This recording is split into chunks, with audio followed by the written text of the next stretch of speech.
Hi, and welcome to the Route to CISO podcast. It's me, Chris Rides. I'm going to be your host, and I'm going to be chatting to seasoned Chief Information Security Officers about their career journeys. We're going to be unencrypting their real-life stories and searching for the hidden keys to help you fast-track your cybersecurity career. Hello and welcome to season 2 of the Route to CISO podcast. I've got this patter down really well now, Barbie. I tell you, it sounds pretty professional. I mean, I'm even impressing myself when I say it. And I have the amazing Barbee Mooneyhan with me. Barbie, thank you for joining us today to talk about your career. Thank you so much for having me. It's a pleasure to be here. Yeah, you're welcome. And it's good for us to, we've been just talking about how we know each other. And I guess we just circle each other quite a lot on LinkedIn. And other than one phone call before we did this is the first time really we're seeing each other live. That isn't just a picture of us on LinkedIn, I suppose. Comments back and forth, you know. Yeah, all the usual stuff. Good stuff. Well, again, thank you for joining us. I think we'd best dive right in and start talking a little bit about what you've been up to in your career. But let's start with what you're doing currently, please. Yeah, sure. So I am Barbee Mooneyhan. I guess the little back history. I've been in IT for about 20 years and been doing security for probably around 8 years now. And I just started with a company called Uplight. I am their CISO and I run their privacy operations. Uplight is a energy solution. So clean energy is absolutely amazing. And I've been wanting to get into the energy sector for a really long time. So we support the utility companies with amazing technology to help them with energy consumption and usage and demand response. Excellent. Good job. And as somebody that moved into my house and put solar in it straight away, I'm a big fan of that. So good stuff. Yeah, less of this oil. I'm also a big scuba diver, I should say, as well. So like oil, transporting oil, you know, everything. The oil, the microplastics, all the stuff that's hurting our fish life and the corals. Yeah. We need more of this clean energy. It's all out there, right? We just got to harness it and do the best we can with it. Absolutely. My daughter wants to be either an astronaut or a marine biologist.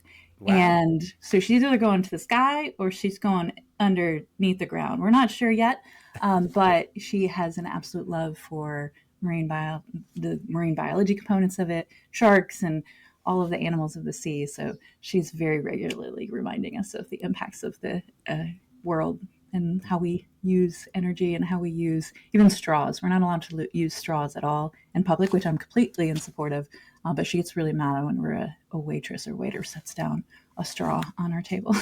Yes. Yeah, I'm not a big straw fan. And I'm also just not a fan of these like paper straws they give us instead that just go soggy and like halfway through the drink, you lose it anyway. So yeah, I totally get that. She seems like a person after my own heart. I am I said a scuba diver. I'm a huge shark person. So I've got to be going back a few years now because I haven't been doing it quite as much since I've had my little daughter, mainly because my wife thinks it's dangerous, which it definitely isn't. But I have gone out and scuba dive with, you name the shark. Really? I've more than likely done it, yeah. So a couple of times in cages with great whites, but the cage wide open, filming and videoing them. I was with some people from Shark Week on one of those.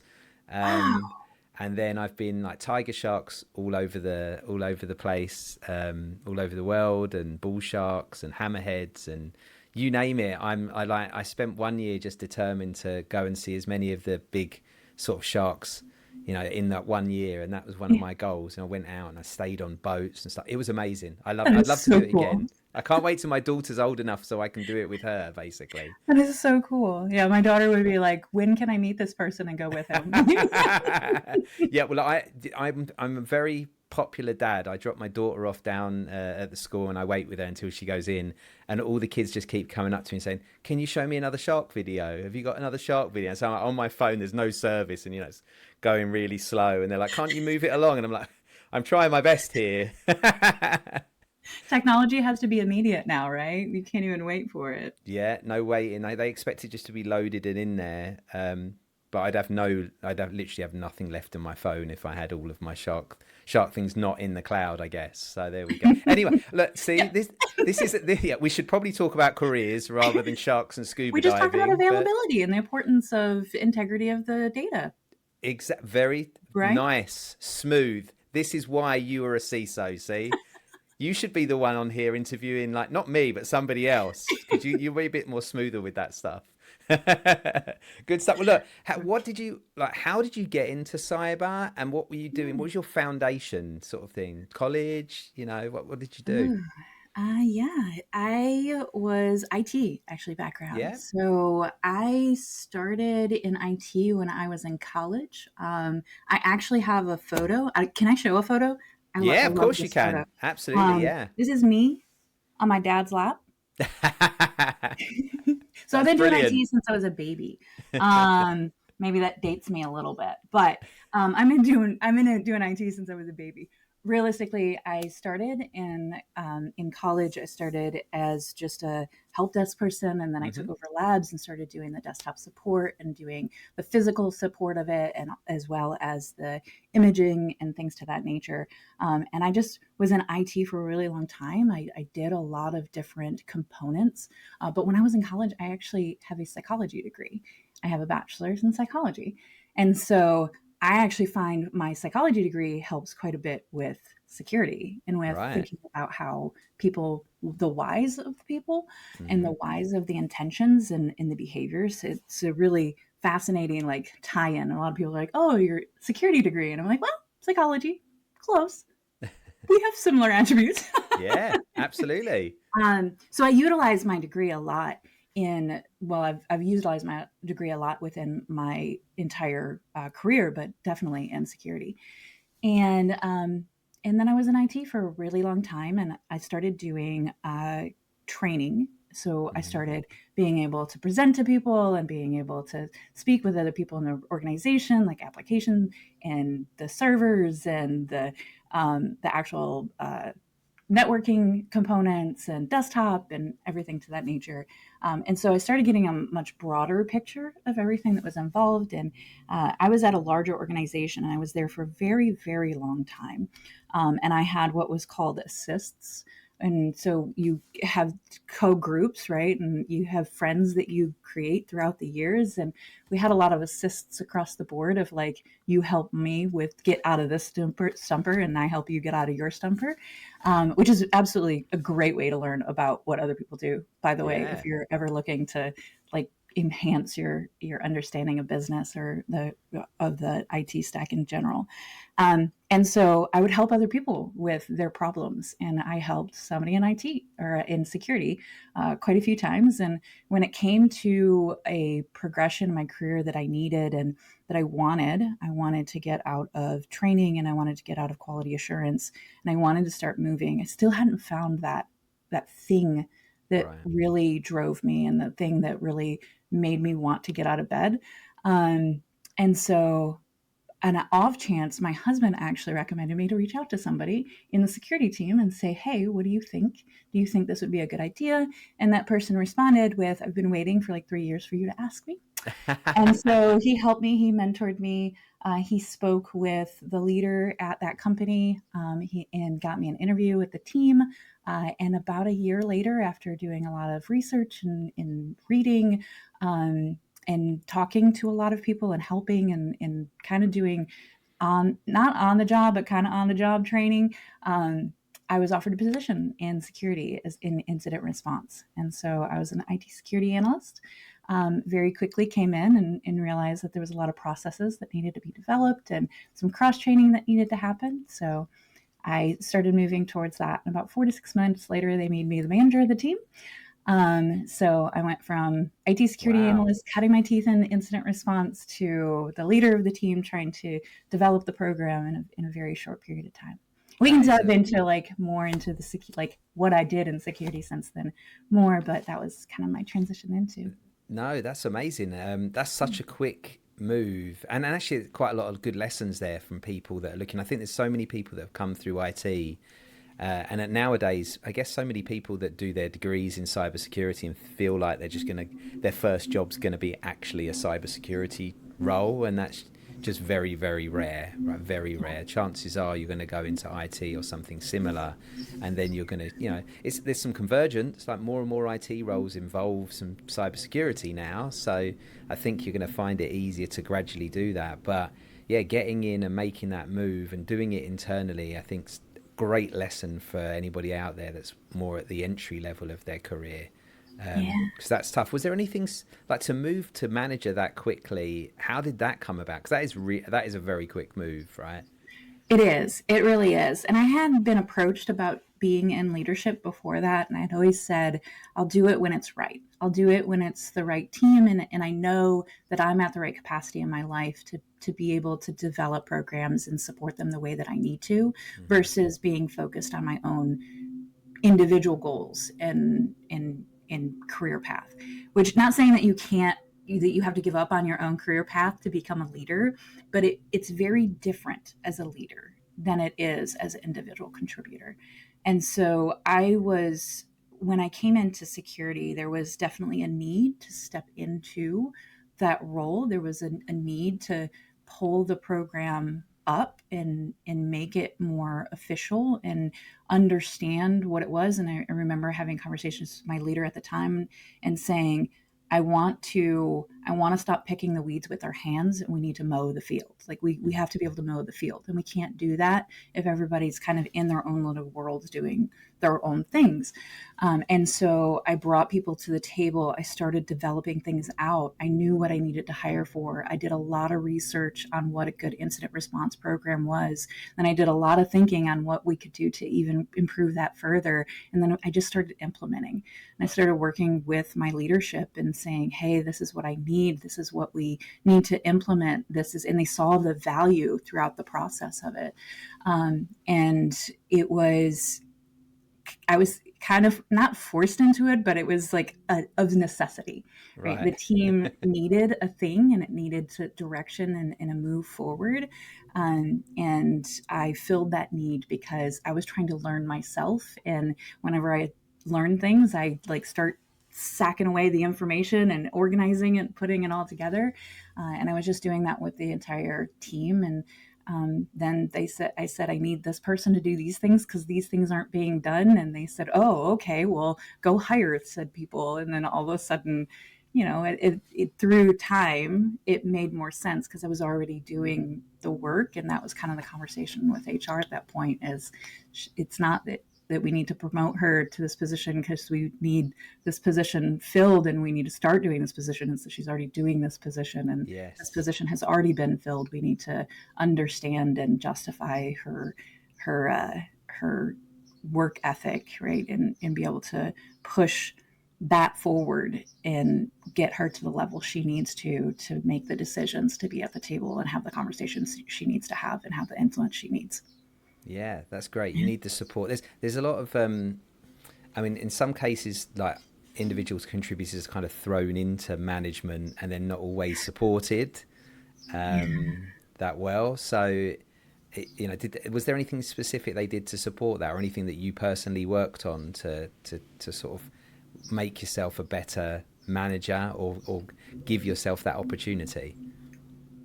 Yeah, I think that's a great question. Or the organization I was at had a lot of courses that we could Hmm. take, and development courses, not just like technology courses, but development based courses. And I had taken the slew of managerial courses and everything to that nature. And I had been doing coaching for a really long time within the quality management and the training sides of it. So I think early on, I saw the need to break out my need to succeed and understand it was my team's need to succeed. So it was my responsibility to create the road to success for my entire team to get there. And I was more based in strategy and more based in being able to train them and provide them guidance and get them to the point in which they were able to operate effectively and efficiently for the organization, the things that we needed to do. So they absolutely supported me in the sense of there was tons of training material. I had access to HR, but also there was a mindset change for myself that I had to really think about and really recognize, and then start making changes within how I worked with other people as well, because it wasn't just my team. I then had to represent my team externally as well, and the relationships that I developed with my peers and with other leaders across the organization, not just within IT. Yeah, like making those stakeholders sort of bought into what your plan is, and so you can deliver it much easier, right? If they're Absolutely. not bought in, it's going to Absolutely. be really tough. I tried to make it really easy for the leaders to, like, this is the thing, these are the relationships that I garnered, this is the buy-in that I have from these other components that have to be influenced or affected by the change that we're about to put into place. These are the policies, this is the documentation, this was the working group that we had. Now we need to implement it. What do you guys think? Right? Like leading it all up to a this is a really great idea, right? Are you in? Are you But in? Are you in? You're in. Good. you're it. But I also think that it's important to drive back a why as well, not just for as a we'll talk about being a CISO in a moment, but not just Mm. as a CISO trying to influence the organization and making sure that we're making good, sound business decisions with risk impact understanding. But it's also good in your early career too to be able to come to the table and partner and have relationships and get buy-in. And the way that you do that is you just sometimes have to have tough conversations. Hmm. I've been yelled at a lot over my career, right? I've sat down at a table and said, what's your frustrations? Like, let's start having this conversation. I've been yelled at a lot. Been might or might not have been screamed at a couple times. But then we start to work towards a path forward, and we start to work towards a similar alignment, and an understanding. And you have to base that back in a why. So not only when you're influencing, executive leadership and senior leadership across the business, as well as early in your career when you're talking to people and you're trying to, like, why does this matter? Well, these are the reasons why this matter, and this is the influences and the benefits that could come out of this conversation, or this working group, or this work stream. And I think it's really important that we as people come to the table together and have those tough sometimes Hmm. conversations that gets us to the other side of the conversation, which is, instead of versus, we have a with, right? Yeah, yeah, yeah. I mean, you can these sort of things, if they're ignored, they fester and they become a much bigger problem. And it is being brave enough to step in and ask the question that you're probably scared of the answer. Or you're like, oh, I don't really. Here we go, one of those. Oh, I've got to have that conversation today. But they are like, you come out of it almost with a relief and a weight off your shoulders, and Yeah. as you say, a path forward, which is the whole point Yeah. of doing it. So, 9 times out of 10, humans are humans. If you go to right. them with an authentic, open conversation and you say, well, tell me what you're seeing. This is what I'm seeing, and let's find a path forward. 9 times out of 10, you're going to get a really good response to it. The other one time, you deal with it, and Yeah. you learn how to address it appropriately and Hmm. within a business, right. And there will be times where it's unfortunately uncomfortable, but that 9 times out of 10, you're going to come out on the other side of it. So many times I've had, okay, I'm going to have this conversation today, it's going to suck. Yeah.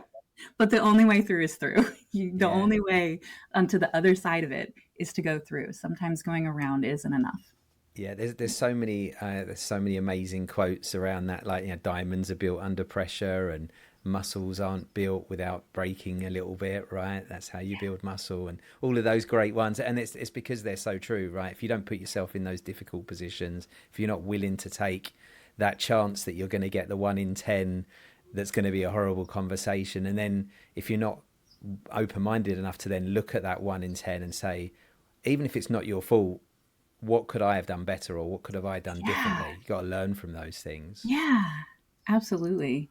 What was Absolutely. the biggest challenge, like at that point in your career, whether it's as an individual contributor or moving up to management? What did you find the biggest challenge for you was?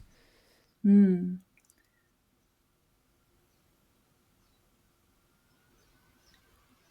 I cannot tell you how many times I received feedback that I was cute, naive. Mm-hmm. Um, Sometimes it's hard and it's challenging, especially as a young person coming in. I was fairly young at Yeah. the time that I came in as a leader, and so it's sometimes uncomfortable to take a new direction from a new, brand new, spanking new, never led anything before in their life. Um, and I will say it female, right? Like Yeah. sometimes the challenges as well is gender based or minority based, and it's sometimes it's really hard for individuals to understand that there can be intelligence and there can be um, value added to the conversation, even if someone hasn't been at the table for a very long time. Yeah. And the other thing that was very challenging is sometimes you are going to get into conversations as a leader that it's not cool to do the right thing. And it's right, like just like in grade school, right? I'm teaching my daughter right now, Yeah. like it's not cool to do the right thing, right? Like fifth grader, and they're having a lot of challenges with, well, you're just a goody two shoes and et Mm. cetera, right? But when you do it right and you come at it from an authentic perspective and you're trying to do the right thing for the right reasons, all the rest of it falls away. And that was one of the things that really early on that I had to kind of, again, always through. You always have to sometimes have the tough conversations. But it was very challenging at times. And I know I've spoken with other female leaders as well, and they had very similar challenges that they weren't respected at the table. The conversations, at times I had to be twice as good to be respected half as much. Right. And I was always challenged, right? Example of non-technical, I'm a huge anime fan. And I once got challenged of like, well, what animes? And they were looking for like fluffy animes that they could diminish as not real anime, right? Right. That was the response that I got. Well, like, oh, you watch real anime. And I'm like, what's real anime? What's not real anime? It's the same type of things, but from a technical perspective, right? Yeah. Like you get at the table and there's a challenge immediately of like, are you capable at this table? Can you have this conversation? And I know that's not just female based, right? I know that's not just gender based, but it definitely was a challenge early on. And the only thing that I could do is again move forward and be Mhm. myself and marry my authentic self with my business self. But it was hard at times. Yeah. Yeah, I can imagine it would be really tough. We were at RSA, and I just had a panel at RSA with Lynn from WeSys, and yeah, Mary from Cyberjutsu, and then Yeah. Larry Whiteside Jr., one of the Mhm. founders of Cybersecurity, and they were all on my panel, and we talked a lot about inclusivity, and I think it became a very interesting talk because the D word, which is kind of the word that none of us can say anymore because it's kind of got itself a bad connotation.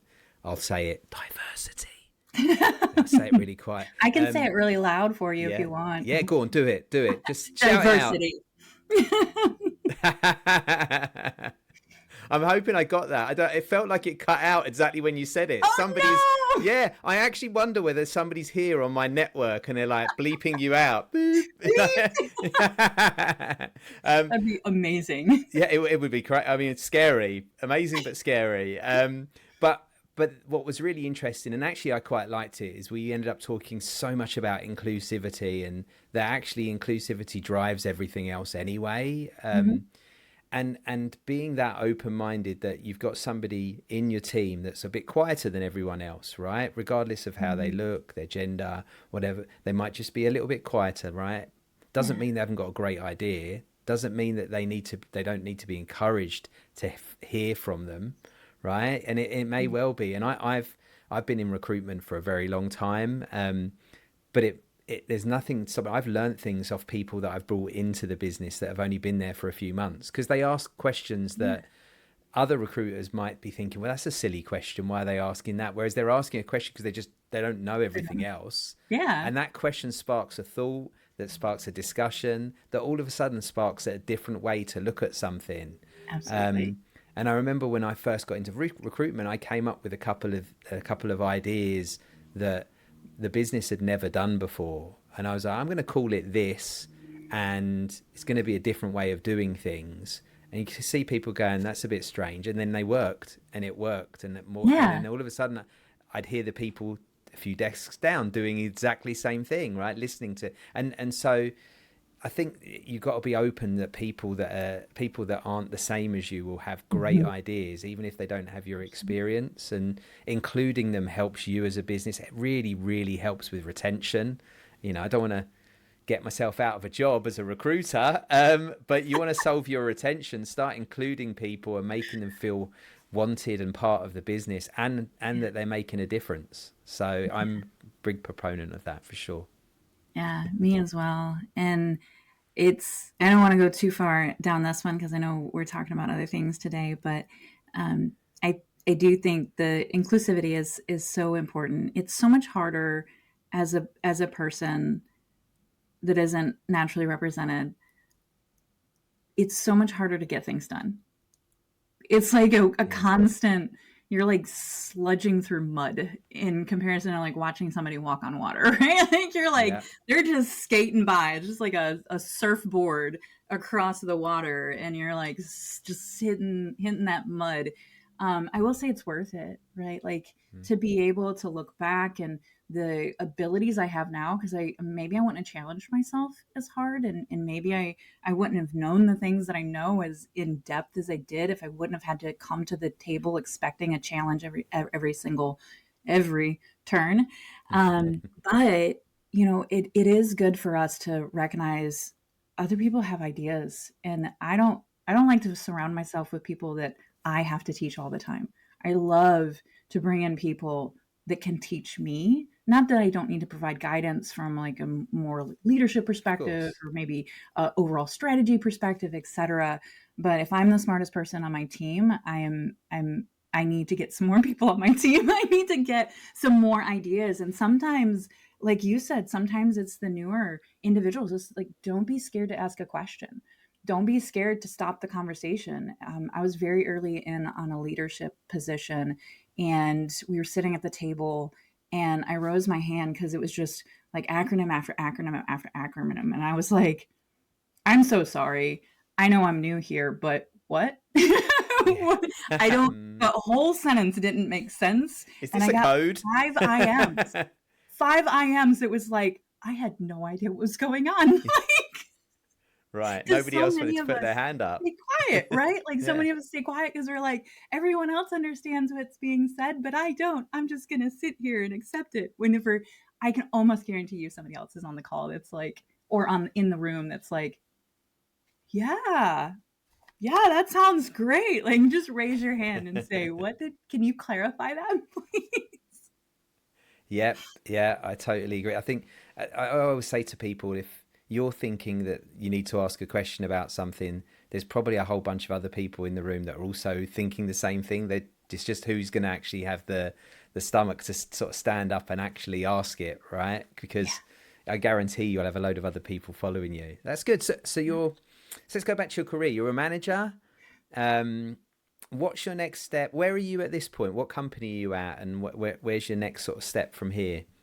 Yeah, so I was a manager, and I very quickly took on multiple more programs in that organization. I ended up taking on penetration testing, vulnerability management, and then the whole IR, so threat hunting and threat intelligence and all that good stuff too. So I had a whole suite of things underneath of me by the time that I left that organization. And then I had somebody reach out to me and say, hey, can you do all of that all over again? But can you do as well? Can you take like GRC and product security and a bunch of other things? And I was in the healthcare sector, so I went into a medical device company, which is a whole new world of things that you have to consider and think about when you're developing apps that could potentially, have life altering impacts. Right. So it was a whole new world of like regulations and different components. So they said, can you do all that all over again? But can you do it with this extra pizzazz? And I was like, sure, that sounds great, because that's what we do in life. Yep. So I was in that organization for about a year. I learned a lot. It was an amazing, amazing conversation there. And I was the director of cybersecurity there, and I reported into a CISO. And then I had some dotted lines over to the product for product security. And then I had a company reach out to me that was also a medical device company, and they needed a CISO and a privacy expert. And so they asked me to come over, and they said, "Can you do all of that all over again, from the ground up this time? You don't even have anything to start with, but from the ground up this time, can you do that all over again? But can you add privacy?" And I said, "Sure, why not? Let's do this." And so I went to that company and that organization, it was just an incredible organization. It was all about health, and they do digital therapeutics for anxiety and moderate depression. And it's a chatbot in your hand, right? And I got to get into. Are you Don't know still what there? happened there. Yeah, I'm still here. It's all I don't good. Kind of clicked on either. and off, doesn't it? It's all good. We'll keep Can you going. see me This is okay? this is the great thing about doing this, right? This stuff Yeah. happens. It'll click. Yeah, I lost you. You were just talking about Wobot and just Yeah. yeah, like how I think you were telling them about they're an online sort of digital health AI chatbot. Yep. There's chatbot in your a hand. Yeah. AI chatbot, and they use cognitive behavioral therapy and dialectical behavioral therapy in a chatbot. So you could talk to to Wobot, tell the bot all your woes. And it was just an incredible opportunity. And I was there for a very short period of time. And then they said, "Hey, can you take IT as well?" We were working with we were working with an outsourced company, and we needed to pull it in internally, we'll just say. And so I said, sure. And so I ran their security, IT, and privacy departments for 3 years. It was incredible opportunities. And at the point in which I needed to leave, I was looking for a new opportunity. And then I ended up here at Uplight. And that's when I had tried to get into more of the energy sector back in 2019, and wasn't able to quite make the switch over from healthcare to energy. So when I saw Uplight had a position open, I jumped on it. Nice. And then so at Wobot, were you a CISO there? Because it sounds like you were doing a CISO strike CIO kind of, maybe even a bit of a CTO job there. Like there seemed to be a lot of hats. Yeah, titles are funny that way. I think we talked about this, the preset of Yeah. this. So, in all technicality, I was a VP of security, and then I had IT and privacy as well. But I was effectively the CISO, the CPO, the chief privacy officer, the DPO, the data protection officer, and the head of IT. And so titles are funny in that way, right? Yeah. That we see this title and we think, oh, that's the thing that we're supposed to aspire to, and then in reality, I mean, it depends on the company. I've seen Hmm. CISOs treated as managers, and I've seen managers of security treated as CISOs. Yep. Totally. Um, and so, I, well, I will say I ran their security department. right. That. I built their security department from the ground up. Yeah. So that's the thing with this is that it's funny. We call it the route to CISO, because presumably there's a lot of people that want to make it to become a CISO. But the truth is, the more CISOs, the more of these episodes you speak to, you hear rather, and the more people I speak to, the less it becomes about the actual title, and the more it becomes about the job you're doing. Yep. And it is crazy because there are some. I think actually people are becoming wiser, but there are a lot of communities that are for CISOs, and if you've not got that CISO title, you're not in that community, right? Or you can't be part. Or if you're a CISO, God forbid, at a product company, then you're like, there's certain ones that get axed out of some of the groups they've been in for years and years and have got many friends. So it's a strange one. I think a lot of the newer ones are working against that pretty hard, and I think they've got a lot better place to be. But it is a Yeah. strange one. Titles are a strange thing in our industry, full stop. Yeah. And I mean, it's the same. I've seen where you have CLOs and you have general counsel and you have head of legal, and it's the same for people, right? Like you have head of people and you have CPOs and you have, the human resources director. I think we all have that challenge at the executive level. And I think the main difference and the main thing to consider when taking a X position, let's just say X position, CISO, Yeah. head of VP, and sometimes it's not even, it's like different cultures, right? The way that they label something is because of the culture that you're in.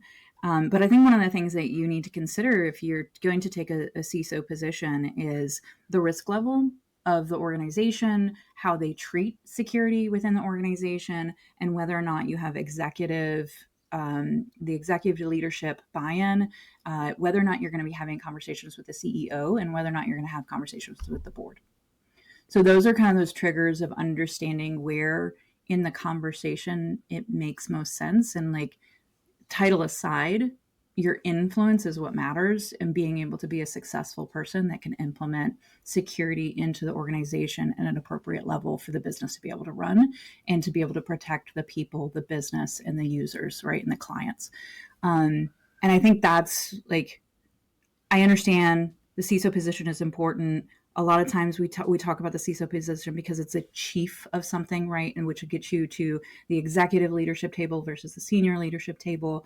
Sometimes it's very board directed, right? If the board has voted you in versus a hire as a senior leadership team member instead of a board directed seat, which can also make a change depending on how your organization is set up. So there's a lot of pieces to the CISO position. We are, I think that is a great place to end part one, because Yeah. we're going to carry on that conversation about the CISO position and what it means, maybe even reporting structures. We'll talk about a few different things. So we'll do that in part two, though. So Okay. we'll hold it here for part one. Hopefully that's a bit of a cliffhanger for people. Makes them can't wait till next week. I can't wait until next week's episode, Chris. Hurry up. Can't you Can't release it wait. early? I want to hear Barbie's answers. So good stuff. Well, look, thank you for joining us for part one, Barbie. I look forward to keeping this going on part two. Audience, Absolutely. thank you very much for being part of the Route to CISO audience and listening to what we've got to say and downloading all of the episodes. Thank you so much.